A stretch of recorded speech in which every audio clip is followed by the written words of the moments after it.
we just looked at what the slope of the tangent line is at any given point. We were calculating slopes of tangent lines using that definition, but you're doing it at specific points.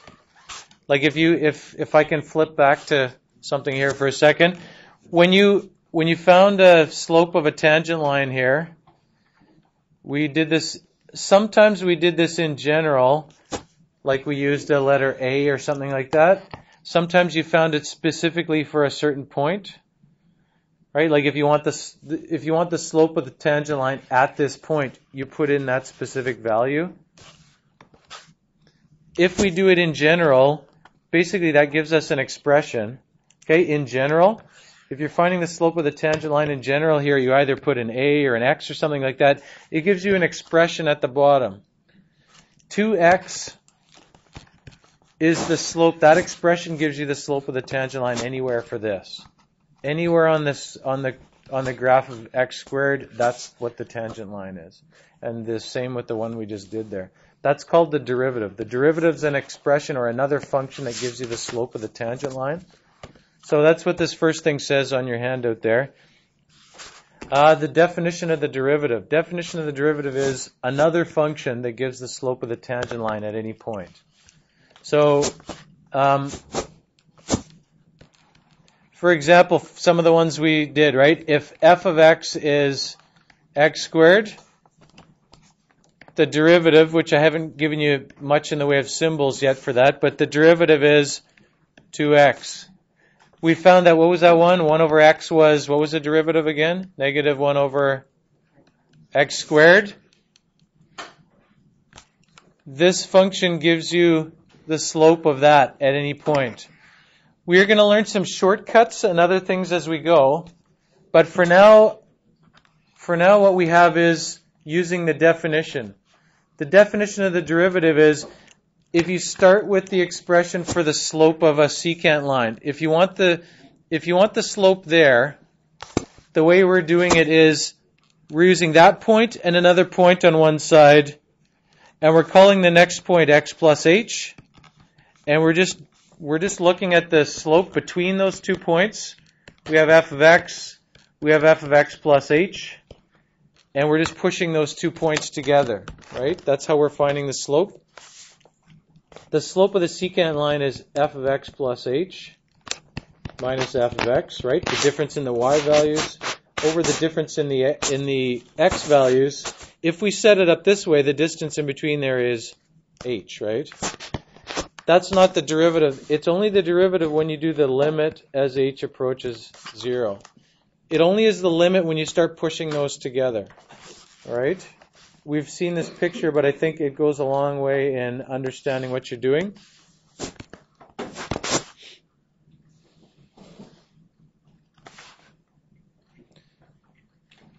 If it opens up at some point. Okay, so here's a function x cubed. Let's actually get rid of this for a second because we don't necessarily need that. This is actually not even the right one, I just realized here. But if we're looking at the slope of this is the wrong one. If we're looking at the slope of that line there, we're doing it by putting a point on top of this and beside it. All right. If you and now we want a line that goes through 2 points here. Let's put a line through those 2 points. So that line there, that's that new one that I drew. Okay, that black line there. If we want the slope of the red line, we're going to estimate it by having a point on there and a point near there, and then just pushing it closer. It doesn't matter which side you come from, because if you come from the right side, it's going to get closer, or if you come from the left side, it's going to get closer. And eventually, if you can make it infinitely small, they're equal, right? That's what you're doing when you're finding the limit, one side or the other. If they're apart, the slopes aren't equal, but if you push them together, they are, right? So that's why this is critical here, that part of the expression. That's the definition of the derivative. If I say find the derivative using the definition of the derivative, this is what we're talking about, okay? Definition of derivative. I know it says it up here. You might want to put that. Definition of derivative.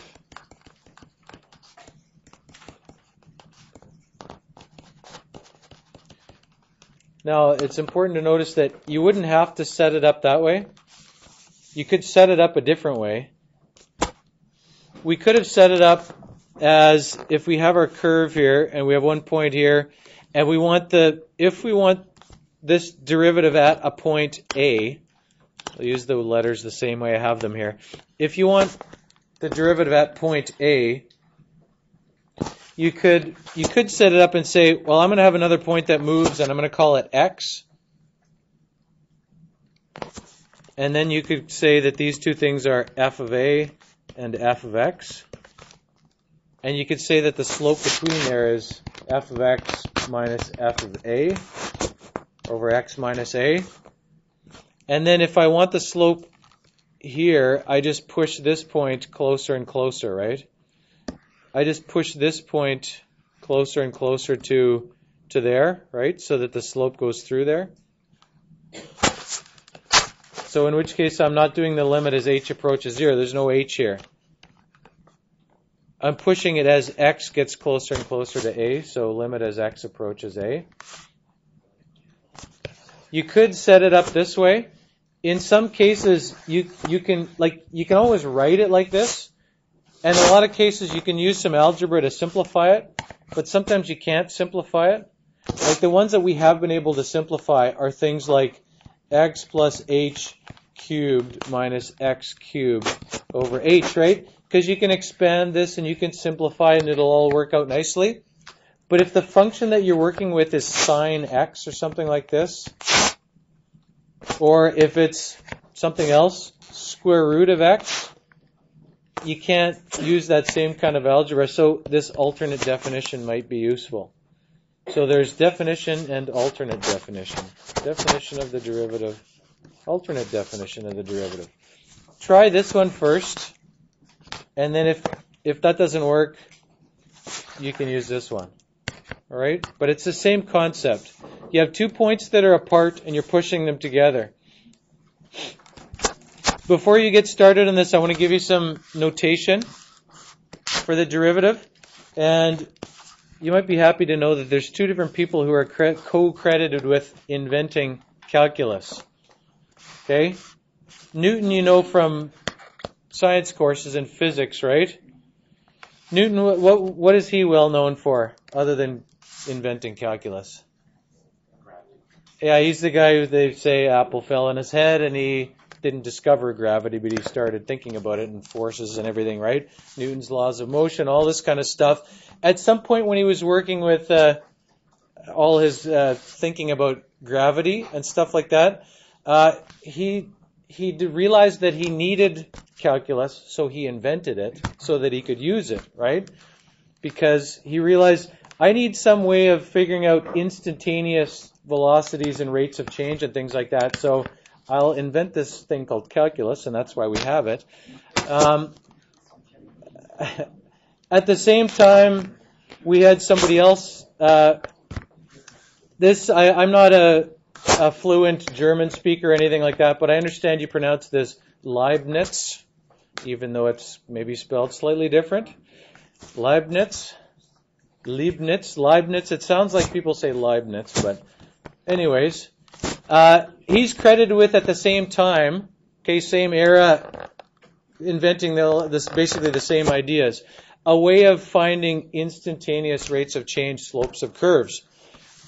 The notation for the derivative that Newton came up with, if you have a function that is y equals f of x, he decided that, I don't know if he was just lazy or something like that, but he said the derivative is going to be called, like if the function is called, let's do this a few ways here.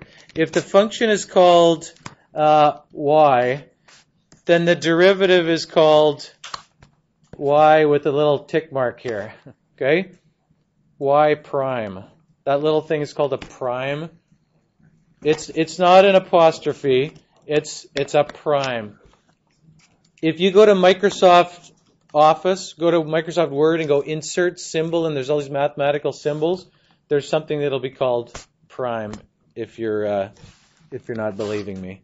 If the function's called f, you could call it f prime. If it's called f of x, you call it f prime of x. it's important to use the proper words. Just like when you learned about the inverse of a function, right? The inverse of a function, that's the notation. But some people say f with the little -1 of x, even though really what you should be saying is f inverse of x. So you shouldn't be saying f tick mark x or something like that, right? You should be saying f prime of x, or you could just realize that's the derivative, okay? There are advantages to that, and there are disadvantages to that. There's advantages to both types of notation. Leibniz's ideas, or his notation, comes from this delta y, delta x. That's not the derivative, that's the slope, right? What he used is he used a dy and a dx to mean the derivative. Okay? dy dx. Or if the function was f, df dx, I guess. Basically, this part of it here, the notation has evolved where that part of it is a thing all by itself. And you can actually, if you have a function f, you can just put a d dx in front of it. And that means the derivative, d dx of f. Or if you have f of x, you could put d dx in front of it. So where Newton just used this little tick mark here, he has this d dx, right? It comes from the slope, and it's basically this, like each of these is, right now we're going to look at this as a single thing. We're going to look at it as a symbol for the slope, right, of the tangent line. But it comes from, if you take each of those separately, change in y and change in x, and push them to be infinitely small, right? You can think of this as the infinitely small change in y as compared to the infinitely small change in x. Each of these can be called the differential in y, differential in y, differential in x, but together we're just saying, for now we're just calling that the derivative. Each of these has their advantages. I know as human beings we tend to, as soon as we're presented with a choice, we like to make a choice and say, this is great, this sucks, I'm always going to use this, right? Because that's, human beings are like that. They like to make a choice and say, this is good, this bad, I like this, don't like that. They don't like to say, well, let's just see how it goes and I'll make a decision later for what is easier to use. I know right now you might be thinking, look, this is much easier because much less writing. Each one has their advantages. Certain things we do, you're going to think that this is easier to understand using that. Certain things, this has an advantage. If you want to say find the derivative at 2, find the derivative evaluated at 2, I think this one might have the advantage because if the function is y equals f of x, here all you need to say is f prime at 2. That has distinct advantages, right? Whereas over here you have to say find dy dx evaluated at 2. There's a symbol for evaluated at. It's a vertical line like this, and then you put x equals 2. Okay? I realize now you're thinking this is better. But when you start to look at certain rules, there's going to be times when this has advantages. So keep an open mind about it. Anyways, that's a lot of information here to start with.